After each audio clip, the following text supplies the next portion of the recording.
Isabelle Perron s'empare du micro pour mieux vous entendre. Elle capte les tensions, débusque les non-dits, éclaire les angles morts. Vos idées, vos émotions, vos questions.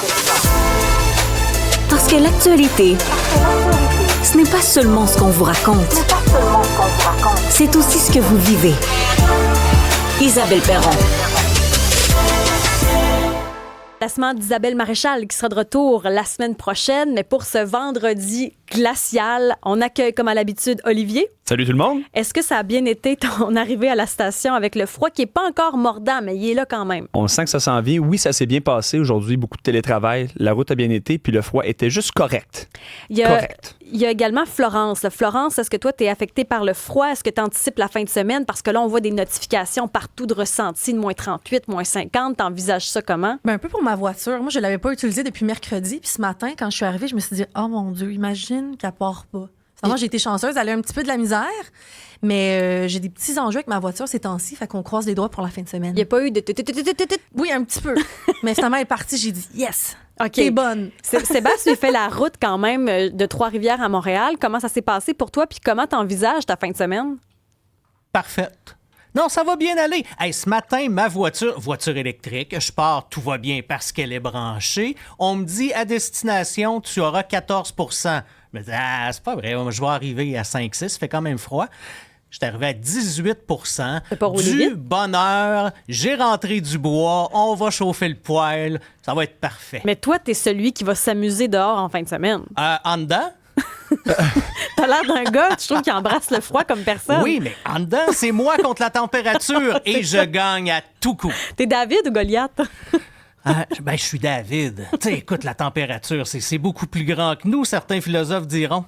D'ailleurs, je ne sais pas ce que vous allez faire en fin de semaine. Est-ce que vous allez affronter le froid? Il y en a qui doivent travailler à l'extérieur. C'est le cas de Marianne, notre recherchiste, qui, elle, travaille à Bromont la fin de semaine. Les pistes de ski vont être ouvertes. En tout cas, ils devront remanier, mais il y a du travail. Il y a Igloo Fest aussi en fin de semaine. Il existe encore des jobs la fin de semaine. Vous pouvez nous contacter quand vous voulez. Oui, comment vous prévoyez votre week-end là, dans ce vortex polaire? Là? Appelez-nous 1-877-827-2346, 187-Cube Radio. Bon, je suis contente que tu dises ce mot-là, parce que tout le monde panique là, sur le mot vortex polaire. Ce qu'il faut comprendre, là, c'est qu'il y en a toujours des vortex. Là. Puis il y a Patrick de Bellefeuille, présentateur météo chez Météo Média, qui va nous l'expliquer. À chaque fois qu'on dit ce mot-là, ça fait bien peur. Mais tout ça, c'est normal. Bonjour, Patrick. Bonjour. En fait, le vortex polaire, ça fait des décennies qu'on en parle, mais surtout depuis 25 ans avec l'arrivée des changements climatiques. Mais il faut dire qu'un vortex, c'est l'air froid qui descend chez nous, mais il y en a toujours. C'est juste qu'habituellement, ça se tient plus au nord, là, si on vulgarise. Mais c'est ça, en fait, c'est que précédemment, il y a plusieurs décennies de ça, on avait une grande différence de température entre les tropiques puis le pôle Nord. Parce qu'il y a une grande différence de température puis que l'atmosphère n'aime pas le déséquilibre, il se créait un courant jet autour du pôle qui servait un petit peu de clôture puis qui circonscrit le vortex polaire sur le pôle Nord. Mais parce que le pôle Nord se réchauffe maintenant, il n'y a plus de différence aussi grande entre les tropiques puis le pôle Nord, ce qui fait que ce courant jet-là se ramollit, ouvre la porte justement à des tombées du vortex polaire. Ce qui fait qu'en fin de semaine, donc, on a des températures froides, on a un bon refroidissement éolien, on prévoit de la neige aussi. Là, si on regarde, on survole rapidement le topo, c'est ça, là, c'est le froid, grand froid, de la neige. Dites-vous, en tout cas, pour nous, ça va beaucoup mieux que pour nos voisins américains. La tempête qui va toucher des dizaines de millions de personnes, avec probablement des pannes d'électricité majeures à cause du verglas, des presque 60 cm de neige dans la région de New York. Nous, ça va un petit peu mieux de ce côté-là. Mais c'est sûr que le vortex polaire qui s'est installé du côté des prairies, qui tranquillement migre vers le Québec, fait que sur la Terre, cette fin de semaine, c'est au Québec qui fera le plus froid. Ah, c'est vrai, ça? Oui. Donc, on va avoir au réveil samedi matin, moins 25 au mercure. On est à moins 35 au refroidissement éolien. Ça, entre moins 25 et moins 35, il fait tellement froid qu'il ne faut pas qu'il vente tant que ça pour que ça donne ce chiffre-là. Hein? D'accord. En après-midi, on prévoit moins 21, tandis que dimanche, on prévoit un maximum d'à peu près moins 20. Les 2 jours, ça pourrait devenir des records, mais ce que je pense que la statistique la plus intéressante, c'est que si, dans notre fin de semaine, les 2 maximums ensemble, on fait une moyenne de la fin de semaine, si on reste à moins 20 et un petit peu en dessous, ce sera la fin de semaine la plus froide depuis 45 ans qu'on ait connue sur le sud du Québec. Oh, quand même, hein? Ça, c'est quelque chose. Puis, je voyais aussi dimanche, lundi de la neige. Est-ce que ça se pourrait qu'en plus de ça, on pelte? Oui, mais regardez, écoutez, c'est toujours un jeu entre le chaud et le froid, hein, les précipitations. Dans le cas présent, le système très actif au sud, parce qu'ils ont la chaleur de la Floride, puis ils ont le froid du Québec, c'est New York qui paye. Mais si le système bouge un peu, parce que ce qu'on prévoit, c'est peut-être une quinzaine de centimètres sur le sud du Québec, on pourrait s'approcher peut-être du 20 sur la frontière américaine. Si le système bouge un peu vers le nord, ben là, c'est sûr que l'appel va être encore plus essentiel. Cependant, il faut comprendre que ce qu'on sait d'habitude, c'est-à-dire qu'un centimètre et en fait, 1 millimètre d'eau va donner 1 centimètre de neige. C'est pas le cas dans des températures si froides. On peut avoir 1 millimètre d'eau qui donne 3 centimètres de neige. Fait qu'en vapeur d'eau, en quantité de précipitation, on pourrait peut-être pas en avoir autant, mais ça pourrait quand même donner un bon couvert. Donc, pour l'instant, on va parler d'un 15 centimètres, mais une neige qui n'est pas une neige à bonhomme, certainement pas une neige à crise cardiaque, une neige très volatile. Neige à poudrerie, là. Voilà, exactement. Ouais. Faut dire aussi, parce qu'on reçoit beaucoup de textos chaque fois qu'on pense à refroidissement éolien, puis on l'a reçu également ce matin sur la messagerie texte là, au 187 Cube Radio. Dès qu'on parle de refroidissement éolien, il y en a qui roulent des yeux, puis qui disent « Bon, arrêtez de parler de ça, ça veut rien dire, c'est pas vrai, dites donc les vrais degrés. » Qu'est-ce qu'on peut répondre à ces gens-là réfractaires au chiffre refroidissement éolien? Moi, j'appelle ça l'indice ado. Tu sais, eux, ils s'habillent pas. Eux, ils sortent la falle à l'air, comme disait mon père, et avec le vent, ben, ça paraît vraiment. En fait, l'indice de refroidissement éolien a été inventé pour expliquer notre corps doit se défendre contre le froid. Ce qu'il va faire, c'est qu'il va créer autour de la peau une couche d'air chaud qui le protège du froid. Évidemment, si je souffle, je perds ma couche d'air chaud. À ce moment-là, mon corps travaille fort pour remettre cette couche d'air chaud-là pour se protéger. Plus il travaille, plus il dépense d'énergie. Plus il dépense d'énergie, plus il peut se refroidir rapidement. C'est pour ça que le refroidissement éolien, en fait, c'est une question de sensation. Vous remarquez que dans le refroidissement éolien, on n'utilise jamais le terme degrés Celsius, parce que c'est pas permis, ce n'est pas une mesure. Non, puis on chiale tous ceux qui font ça à la radio. C'est ça. Mais tu sais, il faut que tu penses aux gens qui attendent, qui font le pied de grue pour attendre l'autobus, avec juste un petit chapeau, puis qui ont... Tu sais, les gens qui font du ski, là, ils sont emmitouflés, tu ne vois même pas le bout du nez ou à peine. Tu sais, la motoneige, c'est pareil. Mais tu sais, ceux qui attendent l'autobus, ceux qui... l'indice ado, comme je disais, là, qui sortent peut-être un petit peu moins habillés, c'est une information qui peut être quand même pertinente. Patrick de Bellefeuille, présentateur météo chez Météo Média. On vous souhaite une belle journée, bonne fin de semaine avec votre crémone, vos combines et vos bas de laine. Merci, vous aussi. Au revoir. Étienne est au téléphone, ça fait réagir. Olivier, je sais que la messagerie texte est pleine, on y revient. Mais tout de suite, allô? Allô, allô? Alors, la fin de semaine, est-ce qu'on l'affronte ou on reste en mitouflé? Ben là, regardez bien comment ça s'est passé. J'ai déjà planifié mon affaire. J'ai vu mon épouse un matin, elle écoute jamais les nouvelles, elle savait pas qu'il ferait froid. J'y ai dit, bébé, en fin de semaine, on gèle ben raide. C'est ce qu'ils disent à la radio. On fait du pot à pot. Oh! Fait ta peau sur ma peau. C'est de même ça va se passer. On sort nos gros bras, on prend le leaking de dans la chambre, on l'amène dans le salon, on part le poêle à bois, puis on écoute des séries. C'est de même ça va se passer. Mais ça, c'est un excellent moyen pour raviver la flamme. On dit toujours qu'avec les années, des fois, c'est difficile d'entretenir le désir. Donc, ce que vous me dites, c'est le froid, finalement, ça va nous rapprocher en fin de semaine. Ben, je peux te dire que dans notre couple, ça rapproche plus qu'une fin de semaine de ski ça la pente ou c'est qu'elle crie « Attends-moi, ben non, mais avance! » Ça rapproche pas ben, on s'éloigne. 100 pieds, 200 pieds, 600 pieds. Et puis ça, des fois, des activités en couple comme ça crée des chicanes parce qu'il y en a un qui va plus vite que l'autre. L'autre, t'es traîne en arrière et pas de bonne humeur. Ben, c'est ça, je veux dire. 100 pieds en avant, 100 pieds en arrière. Trop d'avance sur le chairlift. Oh boy. Bonne fin de semaine, piquante. Merci, vous êtes gentils. Vous êtes beaucoup au 187 Cube Radio à embrasser l'hiver, hein, malgré ce froid, ce vortex polaire. Hein. J'ai Ghislain ici, Richard Martineau le mentionne dans son jingle. Sommes-nous devenus une société de chochottes? C'est l'hiver, on est au Québec, misère, habillez-vous et allez quand même jouer dehors. Et François lui dit, week-end de raquettes dans les bois, ça vaut facilement les plages des Caraïbes. Et Guylaine, elle a vraiment un point intéressant. Là, puis c'est important de le mentionner. Elle dit, tu sais, les ressentis de moins 40, moins 50, là, c'est surtout en Abitibi.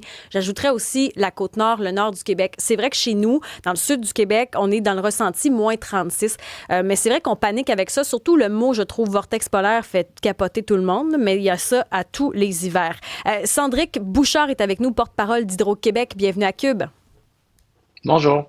Bon, là, ce qu'on dit, c'est soyez vigilants en grande période de froid. Qu'est-ce qu'il faut faire, là, selon vous? C'est quoi l'ABC là, pour bien gérer cette période de froid?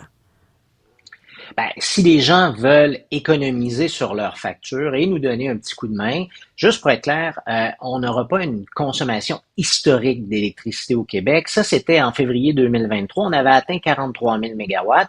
Ce qu'on prévoit, c'est que dimanche matin, on devrait consommer collectivement autour de 40 000 mégawatts. Donc, Hydro-Québec a de la marge de manœuvre. On a ce qu'il faut pour faire face à la demande. Mais si les gens veulent nous donner un coup de main, pour en revenir à votre question, ils peuvent diminuer peut-être la température dans la résidence de 2 degrés si c'est possible, peut-être dans les pièces qu'on n'occupe pas, disons que vous avez un sous-sol que vous n'y allez pas pour le week-end, peut-être baisser la température, fermer la porte pendant quelques heures. Pourquoi? Parce que le chauffage au Québec, c'est 50% de la facture résidentielle environ sur une base annuelle. Les journées froides, comme on va avoir, ça peut être jusqu'à 80% de la facture pour cette journée-là. Donc, des gestes qui peuvent sembler anodins sur un point de vue personnel, quand on les met au niveau collectif, ça.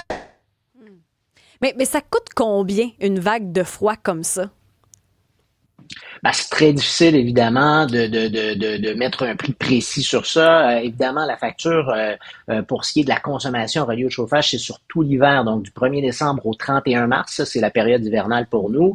Bien entendu, il peut faire très froid pendant quelques jours, mais on peut avoir un début d'hiver qui est très clément, donc ça va vraiment dépendre.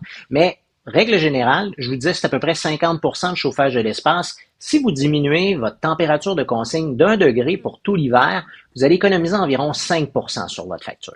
Il y a Sébastien qui me parle de crédits hivernaux. C'est ça qu'on va récupérer finalement.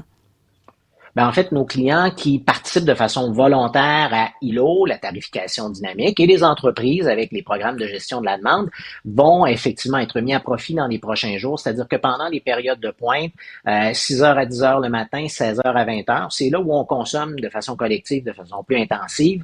On va les appeler, évidemment, dans les prochains jours. Et pour toute l'électricité qui ne sera pas consommée, pour les efforts qui seront faits, pour ce qu'on va déplacer, il va y avoir une compensation. C'est un crédit sur la facture. Donc, les clients qui vont pouvoir effectivement économiser sur leur facture et encore une fois, nous donner une marge de manœuvre. On a plusieurs outils comme ça qui nous permettent de gérer les points. Justement, il y a Hydro-Québec cette semaine là, qui nous mentionnait qu'il aimerait convertir le TC Énergie à Bécancour pour les pointes hivernales comme ça. Donc, ça fonctionnerait au gaz naturel renouvelable pour aider Hydro-Québec. Je me dis, est-ce que ce plan-là, c'est parce qu'on ne fournit pas présentement en électricité? Faut le voir, ce plan-là, comme une police d'assurance. C'est-à-dire qu'on y aura peut-être accès. On pourrait l'avoir et ne pas y accéder, par exemple, dans les prochains jours.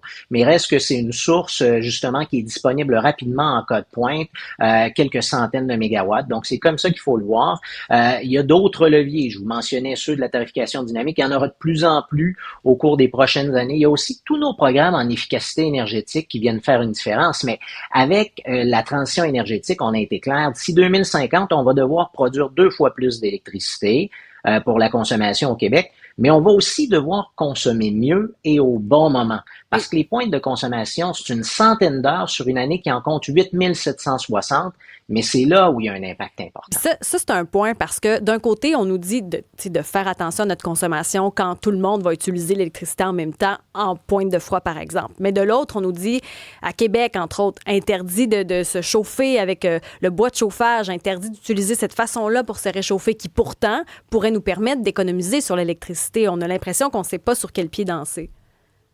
Quand on pense à l'énergie de façon générale, c'est vraiment un bouquet énergétique qui est en train d'exister un peu partout.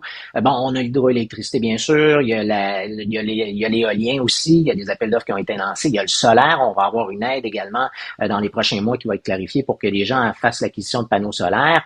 Il reste qu'au Québec, présentement, on a l'impression qu'on a une consommation énergétique qui est très, très décarbonée parce que l'énergie hydroélectrique, elle est bien entendu renouvelable à 99%, mais pour l'ensemble de l'énergie consommée au Québec présentement, 50% est toujours de nature fossile. Donc, c'est des utilisations d'énergie qu'on va devoir électrifier dans le futur, bien entendu. Donc, il va falloir collectivement consommer mieux au bon moment. C'est pour ça qu'on a un programme en efficacité énergétique, une stratégie qui va nous amener à investir 10 milliards dans les 10 prochaines années pour vous aider à nous aider. Mais on ne pourrait pas continuer de chauffer au bois? Dans certaines juridictions, c'est permis, bien entendu. Nous, ce qu'on contrôle, évidemment, c'est l'alimentation électrique des résidences. Et en fait, pour en revenir à ça, une autre solution qui est bien importante et qui va vraiment prendre la place dans le futur, c'est les thermopompes. Les plaintes de chauffage consomment 3 fois plus d'électricité que les thermopompes pour en arriver au même résultat. D'ailleurs, on a des subventions pour les gens qui veulent les remplacer ou en acquérir. Ça peut aller jusqu'à 6 700 $ et ça permet de climatiser en été parce que les étés, évidemment, sont de plus en plus chauds. Sandrick Bouchard, porte-parole d'Hydro-Québec. On vous souhaite une belle journée, bonne fin de semaine de froid. Il y a justement Guy au téléphone, au 187 Cube Radio. Guy, est-ce qu'on affronte le froid en fin de semaine ou on reste comme d'autres, en mitouflé, en faisant le pot à pot? C'est le conseil qu'on a eu un peu plus tôt, là. Ben non, on n'affronte pas, on vit avec le froid. Quand on est bien habillé, là, le froid, c'est dehors, c'est pas à l'intérieur de nous-mêmes. Nous, on s'en va en motoneige, puis les vêtements de motoneige sont rendus maintenant tellement bien faits. Fait qu'on a du plaisir à vivre l'hiver. Puis, tu sais, aussi, j'écoutais le monsieur qui parlait, le chauffage au bois, moi, chez moi, j'ai une thermopompe, puis du chauffage au bois, mais c'est tellement pas pareil. Lorsqu'on chauffe avec la thermopompe, dès qu'elle arrête, c'est pas trop long qu'on ressent un petit froid. L'autre, c'est le chauffage au bois, c'est de la radiation. Ça nous rentre à l'intérieur, ça devient chaleureux. Oui. Puis, c'est ça. Fait que là, nous, qu'on soit en raquette ou en motoneige ou à n'importe quel genre de sport d'hiver, il faut simplement être bien habillé. Puis, il fait super chaud rendu là, à bouger et tout ça. On profite de l'hiver autant que l'été. Chaque saison a ses avantages. Mais trouvez-vous qu'on est devenu frileux? C'est comme... Parce que c'est pas d'hier là, qu'il y a des températures comme ça au Québec, on s'entend. Là. Je me rappelle, quand on était jeune, des fois, l'école fermait parce qu'on avait des moins 50, ressentis moins 50. Est-ce qu'on est devenu moins tolérant avec le temps? Bien, on dirait oui, je suis d'accord, parce que juste le simple fait de dire le mot un vortex polaire, mon Dieu, on dirait que c'est une tempête qui viendrait de la planète Mars, là. Les gens qui... Tu sais, ça fait peur. Nous, on vit en campagne, et puis on va dehors, puis là, on dit juste, hey, c'est pas chaud le matin, mais c'est tout, là. Mais vortex polaire, j'imagine les gens à Montréal, on va pas dehors, là, il fait trop froid, là. Et, non, il faut s'habiller. Il y a des beaux parcs à Montréal, il y a plein de choses aussi c'est plaisant, là. C'est juste que la durée est peut-être moins longue, mais on rentre réchauffé. Une soupe à l'oignon, puis on part. Soupe à l'oignon, les gens de Montréal, là, c'est un bon message. On prend note pour la fin de semaine. On vous souhaite une belle journée. Ben oui, vous aussi. André-François Bourbeau, d'ailleurs spécialiste de la survie en forêt, professeur émérite et cofondateur du baccalauréat en plein air de l'UQAC. C'est un très, très long titre pour nous aider à passer à travers la fin de semaine. Comment on s'habille, justement, pour ceux qui n'auront pas le choix d'affronter? Il y en a qui vont vouloir aller skier, les randonnées, bref. Comment on s'habille, puis est-ce qu'on peut survivre à l'hiver? Parce que là, tout le monde panique avec ce fameux vortex polaire. Bonjour Isabelle. Bonjour. C'est un plaisir d'être avec toi. Merci de m'accueillir. Écoute, pour s'habiller en hiver, ça dépend si on est des gens de plein air ou des gens de ville. Les gens de ville, ils se concentrent sur la beauté de la mode. Puis la mode, elle n'a rien à voir avec la réalité de s'habiller en hiver. C'est ça la grosse différence. Parce que quand on fait pas affaire avec la mode, on va s'habiller pour aller jouer dehors, on va avoir l'air du bonhomme carnaval. On va être gros comme un ballon, parce que l'air dont parlait ton invité, qui parlait de souffler sur l'air, la couche d'air qui nous entoure, c'est les vêtements l'air est dans les pores des vêtements. Puis, quand tu mets une tuque comme ça, ben, une tuque, c'est juste ça d'épais. Tandis que si tu mets un gros chapeau épais de fourrure, ben, c'est pas la même chose. Un gros manteau de fourrure, un gros chapeau de fourrure, c'est épais, ça a plus de couches d'air. Fait que pour qu'on soit bien dehors, la règle est très simple. Il faut s'habiller avec beaucoup d'épaisseur. Fait que c'est aussi simple que ça. Donc là, vous jugez les gens qui ne voudront pas sortir en fin de semaine, là? Ben, tu sais, au baccalauréat en plein air, le motto des étudiants qui mettaient sur leur T-shirt, c'est « il n'y a pas de mauvaise température, il y a juste du monde mal habillé ». Est-ce qu'il y a des moments où vraiment ça pourrait être dangereux? Tu sais, est-ce qu'il y a des moments où vous vous dites « ouais, là, la température est extrême, puis je limiterais ». Est-ce qu'il y a une limite pour vous? Oui, la limite, il n'y a pas de température sur la Terre qui empêche un être humain d'y aller quand on a des bonnes techniques et du bon matériel. Mais ça se peut que tu sois obligé de te mettre un masque sur le visage pour empêcher le froid d'atteindre ta peau. Parce que quand le refroidissement éolien tombe en bas de moins 30 ou moins 40, on a déjà fait des expéditions de camping d'hiver avec le pack-sac sur le dos pour traverser le parc des Laurentides pendant 10 jours à 40 en bas de zéro. Au thermomètre, pas juste le facteur éolien. Puis on passe à travers. Mais il faut vraiment se protéger à tous les niveaux parce que juste la peau exposée pendant 30 secondes à moins 40, c'est des engelures automatiques. Fait qu'il faut pas que tu aies aucune peau d'exposée jamais. Quand tu mets des mitaines, il faut que tu mettes des gants en dessous de tes mitaines pour que si tu enlèves tes gants pour faire quelque chose, que tu aies de la manipulation, mais que tes mains ne soient pas exposées directement au froid. Puis souvent, on enlève notre mitaine, puis on se réchauffe la face à toutes les 15 secondes. C'est vraiment beaucoup de techniques là, rendu là. Mais c'est pas nécessaire pour tout le monde qui est en ville. C'est juste, mettez-vous plus de couches, plus d'épaisseur, puis il faut se mettre des caleçons longs, puis il faut se mettre des surpantalons, puis il faut se mettre des bonnes tuques, deux tuques une par-dessus l'autre, 3 manteaux un par-dessus l'autre s'il faut, mais c'est juste une question d'épaisseur. Puis on est aussi bien dehors que si on avait en plein été. Là. Conseil pour ceux qui vont travailler à Igloo Fest en fin de semaine. André et François Bourbeau, on vous remercie d'être passés à l'émission. Bon hiver! Ça fait vraiment plaisir. Merci. D'ailleurs, ça fait réagir ça. François Daprairie qui dit le pire dans tout ça quand on pense au froid, c'est l'itinérance. Puis effectivement, on parle de privilèges de ceux qui pourront se mettre plusieurs couches en fin de semaine. On parlait de skidoo. Ceux qui peuvent y aller, tant mieux. Mais il y a des gens qui n'ont rien, là, qui n'ont pas d'abri. On parle avec Annie Savage, qui est directrice du réseau d'aide aux personnes seules et itinérantes de Montréal. Bienvenue à l'émission.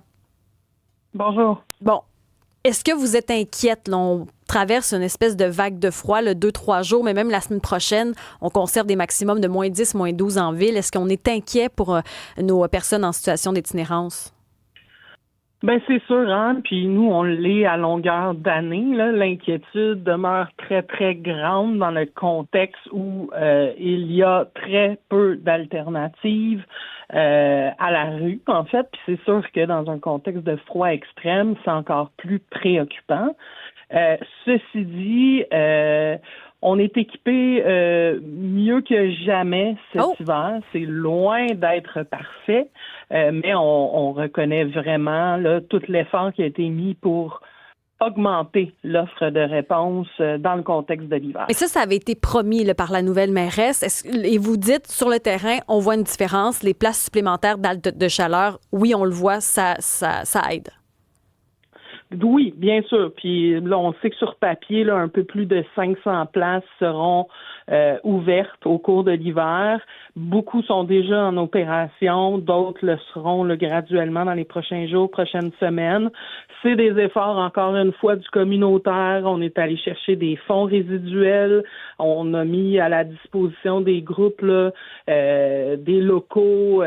Mais il faut comprendre, encore une fois, qu'on travaille en gougoune dans la neige, c'est-à-dire souvent dans des locaux vraiment temporaires, complètement inadéquats là, dans une perspective là, de dignité, hein, est tout à fait importante, par contre, pour assurer la vie, la survie des personnes dans le contexte particulier de l'hiver. Est-ce qu'on Ceci dit, dans vraiment une perspective à plus long terme, il va falloir vraiment donner les moyens aux organismes communautaires pour qu'ils puissent développer des réponses dignes et qui soient plus qu'une chaise ou un lit à l'intérieur. Hein. Nous, ce qu'on veut, c'est être en mesure d'offrir un lieu d'accueil où c'est possible d'entamer des démarches avec la personne pour une sortie de l'itinérance. Fait que c'est sûr que dans un couloir de local prêté temporairement par la c'est pas l'idéal.